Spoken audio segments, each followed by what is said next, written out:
تلغاری صاحب ایک جو جوڈیشل انکوائری والی جو کہا جا رہا تھا سپریم جوڈیشل انکوائری کی جانب کیوں نہیں گئے؟ کیونکہ پھر وہی بات آ جاتی ہے کہ جو ٹی او آرز کی بھی بات ہوئی، کل ہم نے نیوز کانفرنس میں سنا، تو وہ اس پہ بھی بہت تنقید ہو رہی تھی کہ بھئی اگر یہاں سے مس کانڈکٹ ہوا ججز کی جانب سے تو پھر وہ بھی دیکھنا پڑے گا۔ بات یہ ہے کہ ان کی شکایات جج صاحبان کی ایک ایسے ادارے سے ہے جو براہ راست وزیر اعظم کے ماتحت ہے اور وزیر اعظم اس کی تحقیقات کرا رہے ہیں۔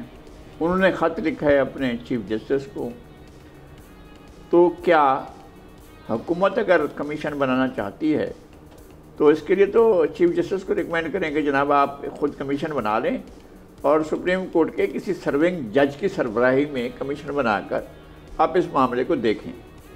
ہمیں شکایات بہت ہیں عدلیہ سے، ایسا نہیں ہے کہ ہمارے سامنے، ہمارے بالکل آنکھوں کے سامنے جو کچھ ہوتا رہا ہے وہ انتہائی تکلیف ہے، ہم اس کو بھول بھی نہیں سکتے، نظر انداز بھی نہیں کر سکتے۔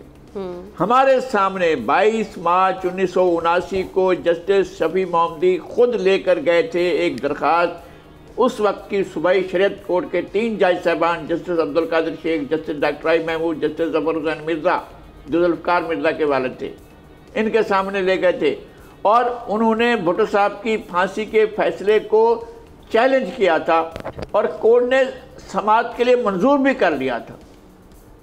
پھر کیا ہوا کہ اچانک ایک وکیل کود کر آ گئے عبدالحفیظ پیرزادہ کہ جی میں اس کیس کی پیروی کروں گا بطور وکیل، حالانکہ شفیع محمدی نے ان سے نہیں کہا تھا۔ اس پر انہوں نے کہا ٹھیک ہے جی آپ تیاری کر کے آئیے، کل ہم اس کو سنیں گے۔ شفیع محمدی انتظار کرتے رہے کہ مجھے پیرزادہ جو ہے بلائے گا، بتائے گا کہ کیا آپ نے تیاری کی ہے، اور ہم نے بہت تیاری کی تھی اس سلسلے میں اور ایک بڑی پوری داستان ہے یہ۔ پھر اس کے بعد جب ہم اگلے روز پہنچے ہیں، وہ کون سا ایسی چمک تھی، کون سے ایسے حالات تھے، کیا چیز ہو گئی تھی کہ جب اس کی سماعت شروع کھچا کھچ بھری ہوئی تھی، chief justice Sindh high court جو تھے عبدالقادر شیخ، وہ اس شریعت کورٹ کے صوبائی شریعت کورٹ کے چیف جسٹس تھے اور 2 جج صاحبان وہ بیٹھے ہوئے تھے، ہم وہاں موجود تھے۔ ہماری موجودگی میں جو ہے عبدالحفیظ پیرزادہ کھڑا ہو جاتا ہے اور کہتا ہے my lord I withdraw this case, میں اس پٹیشن کو وڈرا کرتا ہوں، اور اس کے بعد وہ ڈسمس ہو گئی۔ اور اگلے دن، بالکل اگلے دن، یہ 22 تاریخ کو یہ ہوا، 23 کو اخبار میں چھپا، 24 تاریخ کو سپریم کورٹ نے ریویو مسترد کر دیا بھٹو صاحب کی اپیل پر۔ انہوں نے جو ریویو کیا تھا، ریویو کی درخواست دی ہوئی تھی، وہ ریویو کو بھی ریجیکٹ کر دیا۔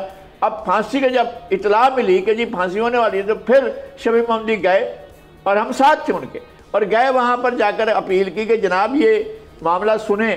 اور انہوں نے جج صاحبان نے کیا کیا، انہوں نے کہا کہ جی آپ یہ کیسے کہہ سکتے ہیں کہ جنرل ضیاء جو ہے وہ پھانسی دے دے گا۔ اس نے کہا جی یہ بدنیت ہے اس لیے پھانسی دے دے گا۔ اس نے کہا آپ کی درخواست میں تو کہیں نہیں لکھا ہے بدنیت ہے۔ انہوں نے کہا میں ابھی لکھ کر دیتا ہوں۔ انہوں نے کہا نہیں آپ کل پیش کیجئے گا۔ پھر اگلے روز جسٹس ڈاکٹر آئی محمود بیمار ہو گئے اور اس کے اگلے روز پھانسی دے دی گئی۔ یہ سارا کچھ ہوا ہے اور عدلیہ نے ایک بہت بڑا کھیل اس ملک میں کھیلا، اس کو ماننا چاہیے۔ سبسکرائب کریں اور بیل دبائیں تاکہ کوئی خبر رہ نہ جائے۔